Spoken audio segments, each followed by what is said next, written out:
Hi everyone, good to see you, and trust you're enjoying the warm sunshine over this half term.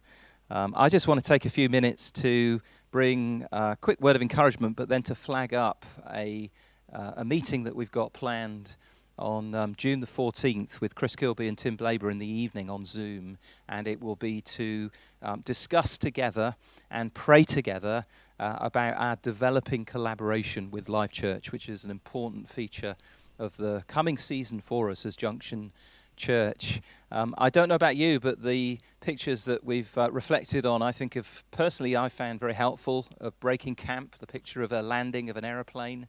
These describe some quite complex transitions when there are some particular challenges. Another picture, however, that's been in my mind more recently is that of a bear or animal coming out of a prolonged season of hibernation.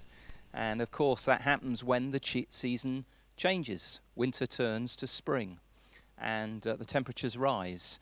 And as a result, the season of hibernation comes to an end. And I think it's thankfully a time at the moment when certainly when you look at the figures, that the situation is changing.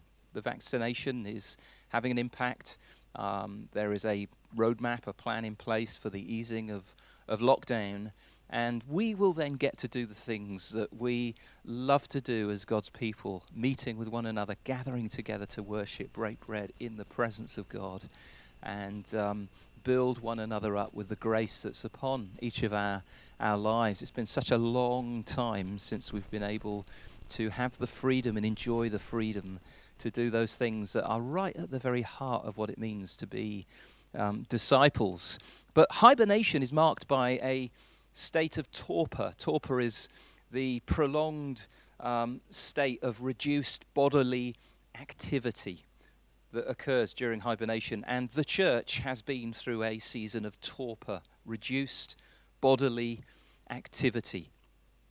Most of us, on a personal level, have experienced something of a spiritual torpor, I believe. And now, as the season changes and we come out of this spiritual torpor, there are a few challenges, I think, that you may well already be experiencing. First of all is the energy challenge.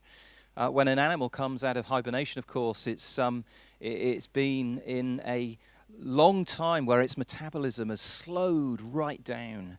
There's been a loss of body mass, sometimes 50% loss in body mass. It's depleted, it's low on energy reserves, but it now needs to forage and take on fresh energy.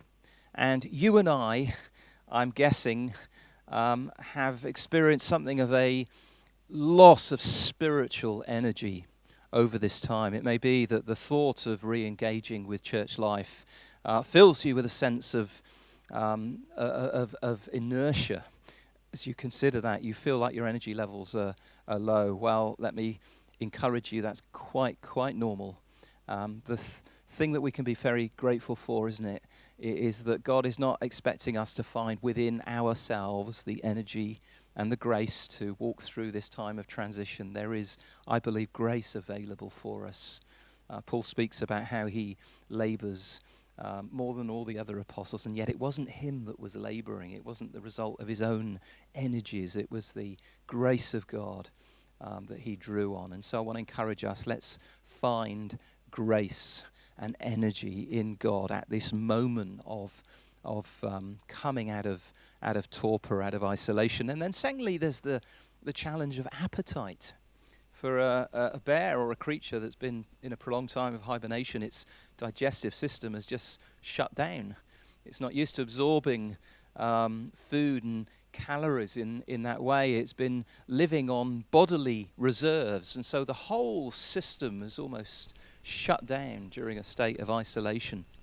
And for you and I, there's been a sense, I think, in which perhaps our spiritual appetite has suffered as a result of the lockdown.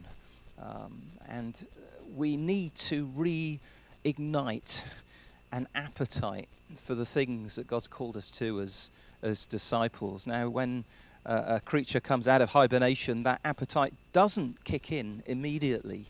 It slowly grows over time as the creature begins to once again to feed itself on the produce that's all around it. And I want to encourage us at this time, if you're feeling particularly that you just don't have an appetite for truth, you don't have an appetite for church, I want to encourage you to take those very clear, deliberate, important steps to beginning to feed yourself in order that that appetite might once again grow. And then the third challenge is that of relationship. An animal in a cave in hibernation is an isolated animal, and for some of us we've been in something of a cave relationally over this time.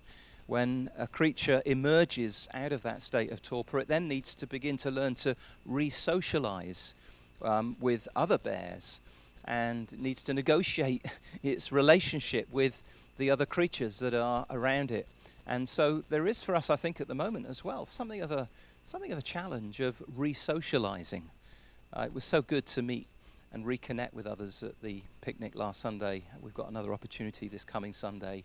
And whilst we may feel an anxiety about meeting those that we've not met for some time, I want to encourage us to find the grace to re-socialize and reconnect as part of the family that God has placed us in as his disciples. So there's a challenge for us. We are going to continue to follow our plan towards an full opening of church life. We trust in the coming months. We have again this coming Sunday another opportunity to picnic together at Lakeside. If you haven't had the opportunity to be with us and you are free, please let me encourage you to sign yourself up. We would really love to see you. I know our kids last Sunday really enjoyed being able to meet with one another. So that's this coming Sunday. The Google sign up is available. Please get yourself signed up once again. And then the Sunday after is a key moment for us, June the 14th, because in the morning we're going to be gathering here in the upper room. You will need, if you want to join us in person, to register yourself to be present with us. There'll be limits on numbers. It will be within certain guidelines, which means, for example, we won't be able to sing together. But we will have a live worship team who can sing to us, and we will be broadcasting live what happens here in the upper room through our YouTube channel. If you are not planning to come in person and want to watch the live stream, the best way of doing that is to subscribe.